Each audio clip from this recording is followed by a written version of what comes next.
Suzanne, quel est ton lien à Annick finalement?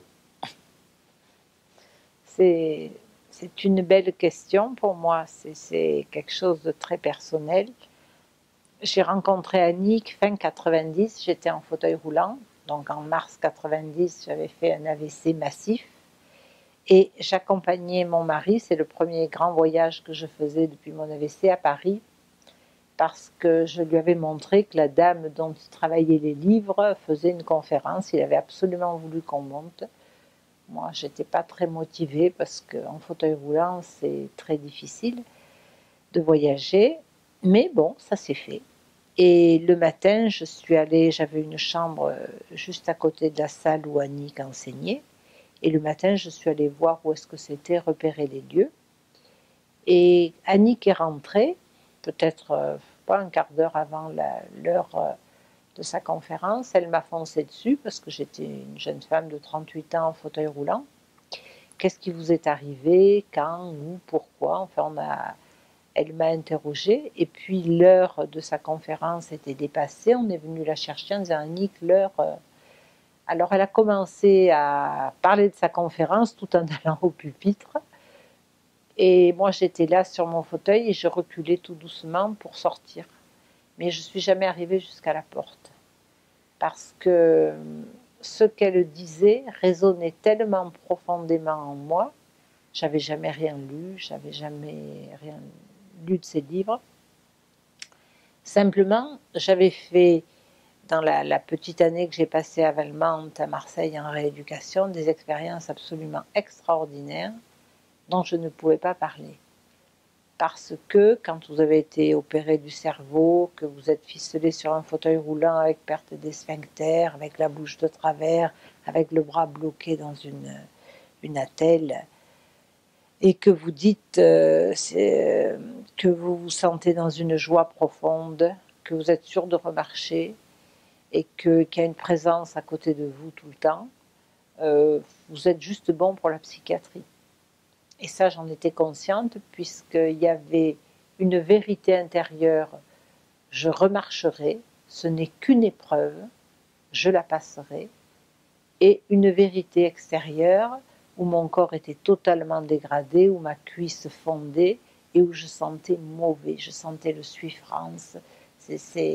La graisse fond à travers la peau et on a cette odeur de suie qui est vraiment, qui est de suif, qui est très très désagréable. Donc c'était une expérience très très dure. Et je me disais, parce que moi j'ai fait des études scientifiques, donc j'avais du mal avec ça, je me disais, ton épreuve est trop forte et tu t'illusionnes sur le fait que tu vas remarcher tout ça pour passer, te donner du courage, quoi, mais ce n'est qu'une illusion. Et puis quand j'ai bougé cette première phalange, puis le bras, puis la main qui ne peut pas bouger, d'après les premiers pronostics médicaux, on m'avait conseillé d'acheter un fauteuil électrique. Et moi, j'étais sûre de remarcher. Mais je ne sais pas comment dire, il y avait une lutte entre dedans et dehors. Il y avait quelque chose de schizophrénique où j'arrivais pas à vraiment faire confiance à cette intériorité et je refusais ce qui était cette extériorité. Et quand j'ai entendu Annick parler, je me suis dit, cette femme, elle peut comprendre. Peut-être qu'il y a cette personne, elle peut comprendre ce que j'ai vécu.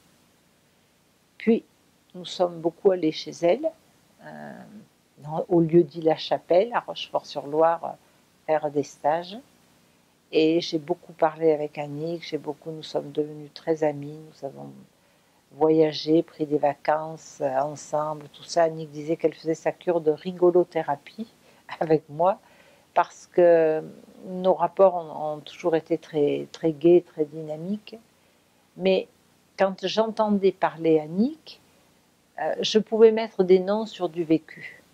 Et ça a été quelque chose de libérateur. C'est-à-dire que quand Annick parle du noyau divin qui nous habite, de cette étincelle divine, je suis persuadée c'est du divin. Donc, c'est comme le prophète, elle connaît le passé, l'avenir et l'essence même des choses. Donc, il y a en nous une parcelle de nous qui sait. Et quand on est broyé physiquement pour ma part. D'autres le font par un chemin de sainteté. Moi, c'était très matériel, très physique. Cette étincelle, elle peut émaner des vérités intérieures. La difficulté, c'est de ne pas prendre ce qui vient du mental pour cette vérité intérieure. Il faut vraiment discerner, et c'est un travail d'apprentissage à discerner. Moi, j'ai eu des preuves, donc je ne peux pas penser autrement. Et ce noyau divin, il est là tout le temps, et c'est sans arrêt qu'il peut nous donner des informations.